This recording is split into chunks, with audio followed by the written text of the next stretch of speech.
ಉಡಾಯಿಸೋ ಖಾರ ಬಣ್ಣ ರುಚಿಯನ್ನು ನೀಡುತ್ತದೆ. ಮೆಣಸಿನ ಪುಡಿ ಚಿಂದಿ ಉಡಾಯಿಸೋ ಖಾರ ಬಣ್ಣ ರುಚಿ. ದಸರಾ ಉದ್ಘಾಟನೆಗೆ ಸಂಬಂಧಪಟ್ಟಂತೆ ಭಾನು ಮುಷ್ತಾಕ್ಗೆ ವಿರೋಧ ವಿಚಾರಕ್ಕೆ ಸಂಬಂಧಿಸಿದಂತೆ ಜೆಡಿಎಸ್ ಬಿಜೆಪಿಯಲ್ಲೇ ಭಿನ್ನಾಭಿಪ್ರಾಯಗಳು ಕಂಡುಬರ್ತಾ ಇವೆ. ಯಾರು ಭಾನು ಮುಷ್ತಾಕ್ ಬಗ್ಗೆ ಮಾತನಾಡ್ತಾ ಇದ್ದಾರೆ? ಮೊದಲು ರಾಷ್ಟ್ರಪತಿ ದ್ರೌಪದಿ ಮುರ್ಮು ಅವರ ಬಗ್ಗೆ ಕೇಳಿ. ಬೆಂಗಳೂರಿನಲ್ಲಿ ಸಚಿವ ಸಂತೋಷ್ ಲಾಡ್ ಹೇಳಿಕೆ ಕೊಟ್ಟಿದ್ದಾರೆ. ಪಾರ್ಲಿಮೆಂಟ್ಗೆ ಮುರ್ಮು ಅವರನ್ನ ಯಾಕೆ ಕರೆದೊಯ್ಯಲಿಲ್ಲ? ಪ್ರೋಟೋಕಾಲ್ ಪ್ರಕಾರ ಯಾರಿರ್ಬೇಕಾಗಿತ್ತು? ಮೋದಿ ಹಿಂದೆ 30 ರಿಂದ 40 ಜನ ವಾಕ್ ಮಾಡಿದ್ರು. ಸಂವಿಧಾನದಲ್ಲಿ ಇದಕ್ಕೆ ಅವಕಾಶ ಇದೆಯಾ? ಪಾರ್ಲಿಮೆಂಟ್ ಭವನದ ಉದ್ಘಾಟನೆ ವೇಳೆ ಸ್ವಾಮೀಜಿಗಳು ಸಾಥ್ ಕೊಟ್ರು. ಇದ್ರ ಬಗ್ಗೆನೂ ಕೂಡ ಪ್ರಶ್ನೆ ಮಾಡಿದ್ದಾರೆ ಸಚಿವ ಸಂತೋಷ್ ಲಾಡ್. ಇದ್ರ ಬಗ್ಗೆ ಮಾತಾಡ್ತೀವಿ ಅಂತ ಕೇಳ್ರಿ, ಅರ್ಧಕ್ಕರ್ಧ ನಿಂತ್ಕೊಂಡ್ಬಿಡ್ತದೆ. ಯಾರು ಇವತ್ತು ಹಗಲಲ್ಲಿ ಇದ್ರ ಬಗ್ಗೆ ಮಾತನಾಡ್ತಿದ್ದಾರೆ ಅವ್ರು ನೇರವಾಗಿ ಕೇಳ್ರಿ. ಇದನ್ನೆಲ್ಲ ಬಿಡಿ ಸರ್, ಪಾರ್ಲಿಮೆಂಟ್ ಓಪನಿಂಗ್ ಆಯ್ತು, ನೀವು ದ್ರೌಪದಿ ಮುರ್ಮು ಯಾಕೆ ಒಳಗೆ ಕರ್ಕೊಂಡು ಹೋಗಿಲ್ಲ? ಅವಳು ವಿಧಿವೆ ಅಂತ ಕರ್ಕೊಂಡು ಹೋಗ್ಲಿಲ್ಲ ಅಮ್ಮ ಪಾಪ, ಅಥವಾ ಅವರು ಶೆಡ್ಯೂಲ್ ಟ್ರೈಬ್ ಅಂತ ಕರ್ಕೊಂಡು ಹೋಗಿಲ್ಲ, ಏನ್ ರೀಸನ್ ಅಂತ ಕೇಳ್ಬಿಡ್ರಿ. ಯಾರು ಅದು ಪಾರ್ಲಿಮೆಂಟ್ ನಲ್ಲಿ ಯಾರು ವಾಕ್ ಮಾಡಿದಾರೆ? ಯಾರು ಹಿಂದೆ ಮೋದಿ ಸಾಹೇಬ್ರ ಹಿಂದ್ಗಡೆ ಒಂದು 20-30 ಜನ ವಾಕ್ ಮಾಡಲ್ಲ. ಯಾರು ಅವರಲ್ಲ? ಯಾರವರು? ಏನ್ ಸಂವಿಧಾನದಲ್ಲಿ ಇದೆಯಾ ಅವಕಾಶ? ಸಂವಿಧಾನದಲ್ಲಿ ಒಂದು ಇನ್ವಿಟೇಷನ್ ಅವಕಾಶ ಇದೆ ಅಂದ್ರೆ ಕರ್ಕೊಂಡು ಹೋಗಕ್ಕೆ? ದಯಮಾಡಿ ಬಿಜೆಪಿ ಉತ್ತರ ಕೂಡ ಕೇಳ್ರಿ. ಇದಾದ್ಮೇಲೆ ಭಾನು ಮುಷ್ತಾಕ್ ಕೇಳ್ರಿ. ನೀವು ಅಲ್ಲಿವರೆಗೆ ದಯವಿಟ್ಟು ಕೇಳ್ಬೇಡ್ರಿ. My request you please ask that question. If they answer appropriately according to you then you ask Banu Mushtaq ಕೊಡ್ರಿ. ಪಾರ್ಲಿಮೆಂಟ್ ನಲ್ಲಿ ದ್ರೌಪದಿ ಮುರ್ಮು ಯಾಕೆ ಒಳಗೆ ಕರ್ಕೊಂಡಿಲ್ಲ? ಆಮೇಲೆ ನಾವು ಇದ್ರ ಬಗ್ಗೆ ಮಾತಾಡ್ತೀವಿ ಅಂತ ಕೇಳ್ರಿ, ಅರ್ಧಕ್ಕರ್ಧ ನಿಂತ್ಕೊಂಡ್ಬಿಡ್ತದೆ. ಯಾರು ಇವತ್ತು ಹಗಲಲ್ಲಿ ಇದ್ರ ಬಗ್ಗೆ ಮಾತನಾಡ್ತಿದ್ದಾರೆ ಅವ್ರು ನೇರವಾಗಿ ಕೇಳ್ರಿ. ಇದನ್ನೆಲ್ಲ ಬಿಡಿ ಸರ್, ಪಾರ್ಲಿಮೆಂಟ್ ಓಪನಿಂಗ್ ಆಯ್ತು, ನೀವು ದ್ರೌಪದಿ ಮುರ್ಮು ಯಾಕೆ ಒಳಗೆ ಕರ್ಕೊಂಡು ಹೋಗಿಲ್ಲ?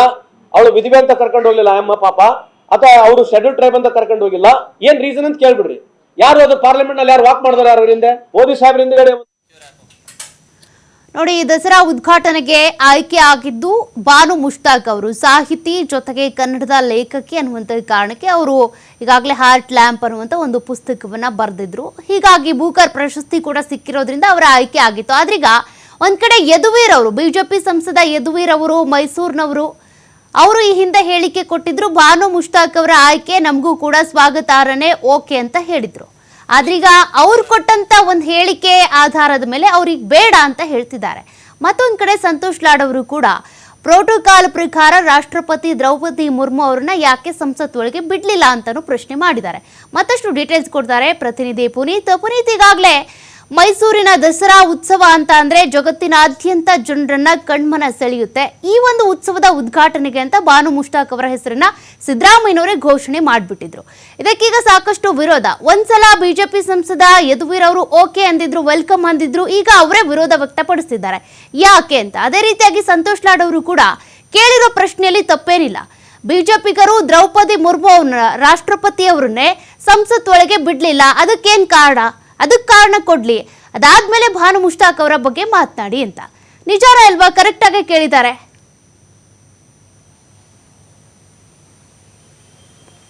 ಖಂಡಿತವಾಗಿ ಸೌಖ್ಯ. ನಾವು ಗಮನಿಸಬಹುದು, ಮೈಸೂರು ರಾಜ ಪರಂಪರೆಯನ್ನು ನೋಡಿದಂತಹ ಸಂದರ್ಭದಲ್ಲಿ ಹಿಂದಿನಿಂದಲೂ ಕೂಡ ಅನ್ಯ ಧರ್ಮೀಯರು ದಸರಾವನ್ನು ಉದ್ಘಾಟನೆ ಮಾಡಿರ್ತಕ್ಕಂಥ ಉದಾಹರಣೆಗಳಿದ್ದಾವೆ. ಯಾಕೆಂತ ಹೇಳಿದ್ರೆ ಇಲ್ಲಿ ರಾಜ ಪರಂಪರೆಯನ್ನು ನೋಡಿದಂತಹ ಸಂದರ್ಭದಲ್ಲಿ ಇಲ್ಲೆಲ್ಲರೂ ಕೂಡ ಒಂದೇ ಅನ್ನುವಂತಹ ರೀತಿಯಲ್ಲಿ ಹಿಂದೆ ಇದ್ದಂತಹ ರಾಜ ಮಹಾರಾಜರೆಲ್ಲರೂ ಕೂಡ ನಡ್ಕೊಂಡು ಬಂದಿರತಕ್ಕಂಥ ಉದಾಹರಣೆಗಳು ಬಹಳಷ್ಟಿದ್ದಾವೆ. ಆದರೆ ಈಗ ಪ್ರಮುಖವಾಗಿ ಇರ್ತಕ್ಕಂಥ ಅಂಶ ಅಂತ ಹೇಳಿದ್ರೆ ಅಲ್ಲಿ ಯದುವೀರ್ ಅವರೇನಿದ್ದಾರೆ ಇವರು ಬಿಜೆಪಿಯಿಂದ ಸಂಸದರಾಗಿರ್ತಕ್ಕಂಥದ್ದು. ಹೀಗಾಗಿ ಅವರೆಲ್ಲ ಒಂದು ಕಡೆ ಸಂದಿಗ್ಧವಾದಂತಹ ಒಂದು ಪರಿಸ್ಥಿತಿಗೆ ಸಿಲುಕಿದ್ದಾರೆ ಅಂದ್ರೂ ಕೂಡ ತಪ್ಪಾಗ್ಲಿಕ್ಕಿಲ್ಲ. ಯಾಕೆಂತ ಹೇಳಿದ್ರೆ ಇದಕ್ಕೂ ಮೊದಲು ಏನು ಸಾಹಿತಿ ಭಾನು ಮುಷ್ತಾಕ್ ಅವರು ಈ ಒಂದು ದಸರಾವನ್ನು ಉದ್ಘಾಟನೆ ಮಾಡ್ತಾರೆ ಅನ್ನಂಥ ಸಂದರ್ಭದಲ್ಲಿ ಅವ್ರನ್ನ ಸ್ವಾಗತ ಮಾಡ್ತಕ್ಕಂಥ ಒಂದು ಕೆಲಸವನ್ನು ಮಾಡಿದ್ರು. ಆದರೆ ಈಗ ಭಾನು ಮುಷ್ತಾಕ್ ಅವರ ಒಂದು ಆಯ್ಕೆ ಏನಿತ್ತು ಇದರ ಪರವಾದಂತಹ ವಿರೋಧವಾದಂತಹ ಚರ್ಚೆಗಳು ಬರೋದ್ರ ಜೊತೆಗೆ ಬಿಜೆಪಿಯ ನಾಯಕರು ಜೊತೆಗೆ ಒಂದಷ್ಟು ಕನ್ನಡ ಪರ ಸಂಘಟನಾಕಾರರು ಇರಬಹುದು, ಇವರೆಲ್ಲರೂ ಕೂಡ ಪ್ರತಿಭಟನೆಯನ್ನ ವಿರೋಧವನ್ನ ಮಾಡ್ತಕ್ಕಂಥ ಒಂದು ವಾತಾವರಣ ನಿರ್ಮಾಣವಾಯಿತು. ಈಗ ಯದುವೀರ್ ತಮ್ಮ ಹೇಳಿಕೆಯನ್ನ ಬದಲಾಯಿಸುವಂತಹ ಒಂದು ಕೆಲಸಕ್ಕೆ ಮುಂದಾಗಿರ್ತಕ್ಕಂಥದ್ದು. ಅದು ಏನಂತ ಹೇಳಿದ್ರೆ, ಹಿಂದೆ ಭಾನು ಮುಷ್ತಾಕ್ ಅವರು ಕನ್ನಡಾಂಬೆಯ ವಿಚಾರಕ್ಕೆ ಸಂಬಂಧಪಟ್ಟಂತೆ ಏನ್ ಹೇಳಿಕೆಯನ್ನು ಕೊಟ್ಟಿದ್ರು ಆ ಒಂದು ಹೇಳಿಕೆಗೆ ಸ್ಪಷ್ಟನೆಯನ್ನ ಕೊಡಬೇಕು. ಆ ಒಂದು ಸ್ಪಷ್ಟನೆಯನ್ನ ಕೊಡೋದಾದ್ರೆ ಅವರು ದಸರಾ ಉದ್ಘಾಟನೆಯನ್ನ ಮಾಡಲಿಕ್ಕೆ ನಮ್ಮದು ಯಾವುದೇ ರೀತಿಯಾದಂತಹ ವಿರೋಧ ಇರೋದಿಲ್ಲ, ಸ್ವಾಗತ ಇರಲಿದೆ. ಇಲ್ಲವಾದ್ರೆ ನಮ್ಮ ವಿರೋಧ ಇದೆ ಅಂತ ಅನ್ನೋ ಒಂದು ಹೇಳಿಕೆಯನ್ನ ಕೊಟ್ಟಿರ್ತಕ್ಕಂಥದ್ದು. ಇದನ್ನು ನೋಡಿದಂತಹ ಸಂದರ್ಭದಲ್ಲಿ ಎಲ್ಲೋ ತಮ್ಮ ಪಕ್ಷದಲ್ಲಿರ್ತಕ್ಕಂಥ ನಾಯಕರನ್ನ ಅವರು ಸರಿದೂಗಿಸ್ಕೊಂಡು ಹೋಗಬೇಕಾದಂತಹ ಒಂದು ಸ್ಥಿತಿಯಲ್ಲಿದ್ದಾರೆ ಅನ್ನೋದು ಒಂದು ಕಡೆ ಇದೆ.